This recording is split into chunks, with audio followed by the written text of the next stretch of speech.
네, 안녕하세요. 자, 오늘은 질문 22. 학교생활기록부 기재가 점점 간소화되면 평가는 어떻게 하나요?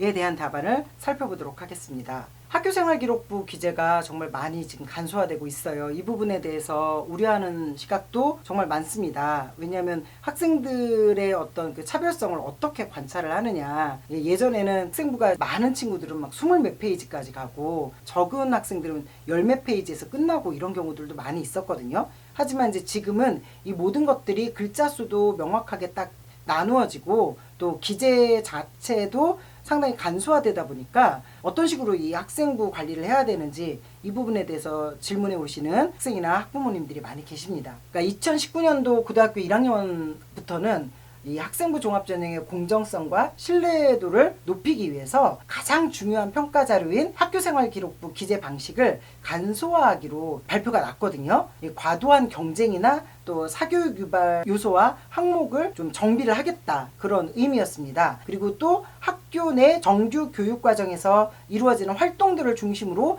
기록하고 교사 간의 기재 편차를 완화하기 위해서라도 학교생활 기록부 기재 방안을 개선하기로 한 거죠. 사실 이게 과거에 다 문제였었습니다. 학교마다 잘 써주는 선생님이 계시고 진짜 말도 안 되게 써주시는 선생님들도 계셨어요. 예전에 저희가 학생들의 학생부를 보면 정말 이건 죄악이다 싶은 수준으로 써주시는 선생님들도 계셨거든요. 그래서 그런 부분에서는 이 학생부 기재의 간소화는 나름 의미가 있다라고 생각이 됩니다. 일단 어떤 식으로 간소화가 되는지 정보를 나누자면, 대입에 제공되는 수상 경력의 개수를 학기당 1개로 제한해요. 이건 너무 잘 된 거죠. 진로희망사항 항목을 삭제하기로 했어요. 물론 이제 삭제됐다고 해서 아예 없어진 건 아닙니다. 이 부분이 진로활동에 포함되어서 진로희망 사유가 없더라도 진로희망에 대해서 알 수 있게끔 장치를 할 수 있겠죠. 자율동아리 자체도 학년당 하나 정도만 기재 가능하게 하고, 이것 역시도 객관적으로 확인 가능한 사항만 기재하도록 하였습니다.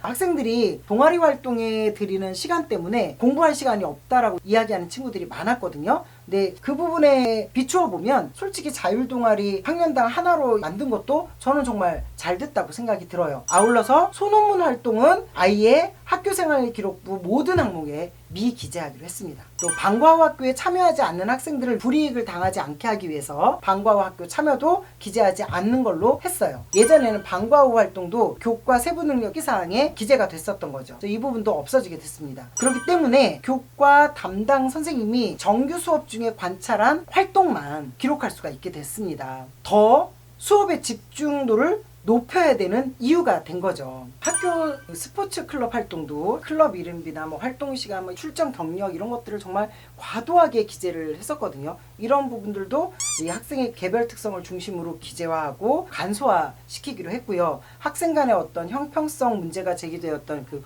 외부 활동에 대해서도 실제로 기재를 할 수 없도록, 그래서 모의유엔이라든지 학교 밖에서 이루어진 연합 동아리 이런 것들은 기재하지 않도록 했습니다. 또 봉사활동 역시도 선생님들이 직접 확인할 수가 없잖아요. 그러니까 그런 부분들도 기재하지 않기로 했죠. 실제로 이제 전반적으로 그러다 보니까 창체활동도 행특도 글자 수도 500자, 700자 내외로 상당히 많이 줄었습니다. 500자, 700자 하면은 사실 10줄 정도밖에 안 되는 분량이에요. 10줄 정도밖에 안 되는 분량을 가지고 아이들이 무슨 활동했다 그러면 활동 한 너댓 개 기록하면 끝나거든요. 구체적인 상황을 알 수가 없습니다.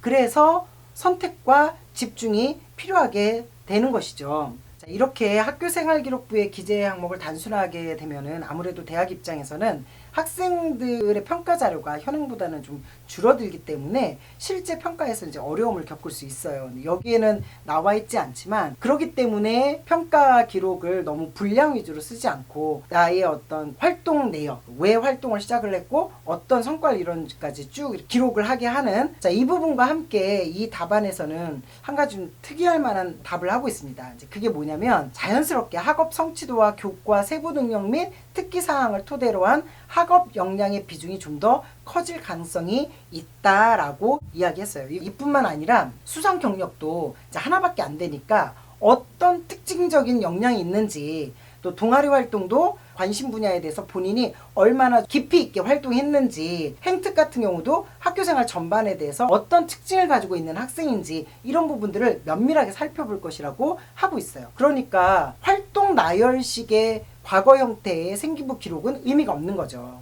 핵심, 하나의 활동을 하더라도 본인의 발전이 드러날 수 있도록 깊이 있는 활동을 하는 것이 의미가 있다. 그 다음에 세부 특기사항, 또 교과 발달 사항이 과거보다 조금 더 중요하게 평가될 가능성이 있다. 이런 부분들을 학생들이 기억을 해둬야 되겠습니다. 입학사정관들은 어쨌건 학교생활기록부에 제공되는 내용을 토대로 해서 학생의 역량을 종합적인 관점으로 평가하는 노력을 계속할 것이기 때문에 일단 평가 방향이 크게 변경되지는 않을 겁니다. 제공되는 자료를 좀 더 정교하게 보겠죠. 그 안에 맥락이 이렇게 쭉 연결이 돼 있어야 된다는 얘기예요. 세부특기사항 따로, 동아리 활동 따로, 독서 따로, 수상 따로 이렇게 하면 오히려 분량이 많을 때는 그렇게 해도 그 안에서 관계성을 어떻게든 평가자들이 찾을 수 있었는데 지금은 간소화되니까 그냥 딱 봐도 보인다는 얘기예요.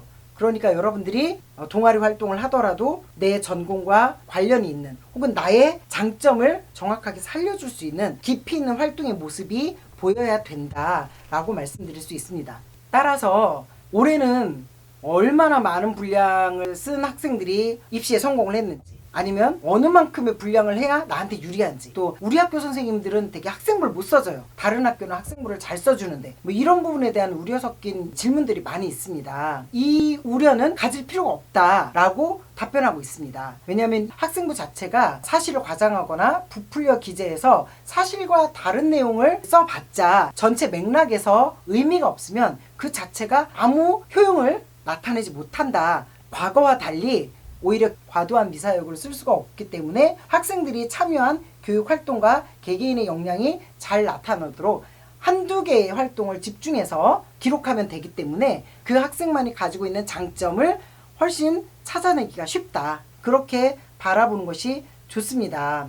그래서 결론은 학생부 종합전형은 일단 기본적으로 평가자 자체가 평가 요소 및 평가 항목에 따라서 전문적으로 이루어지기 때문에 분량에 대해서 더 이상 집중할 필요가 없다. 오히려 학생부 기록의 간소화가 더 많은 학생들에게 기회를 줄 수 있다라는 것을 이야기하고 있습니다. 그렇기 때문에 선택과 집중이 필요하다. 오히려 3년간의 그 성장한 모습이 이렇게 누가적으로 기록되면서 학생에 대한 면밀한 관찰이 오히려 가능하다. 또한 그렇기 때문에 학생들은 이렇게 생각을 하면 좋겠어요. 내가 그나마 점수를 올릴 수 있는 과목에 집중해서 성적을 올릴 필요가 있고요. 동아리 활동 역시도 내가 어떤 동아리에 들어가든지 내가 발휘할 수 있는 역량을 잘 발휘하는 것, 그 안에서도 성장을 이끌어내는 것, 여기에 훨씬 더 집중할 필요가 있다라고 이야기하고 있습니다. 학생부 기재가 간소화됐다고 해서 문제가 있는 것이 아니라 오히려 더 많은 학생에게 기회가 될 수 있다라고 이야기하는 것, 이 부분을 우리가 의미 있게 받아들일 필요가 있다고 생각합니다. 오늘은 여기까지 말씀드리겠습니다. 감사합니다.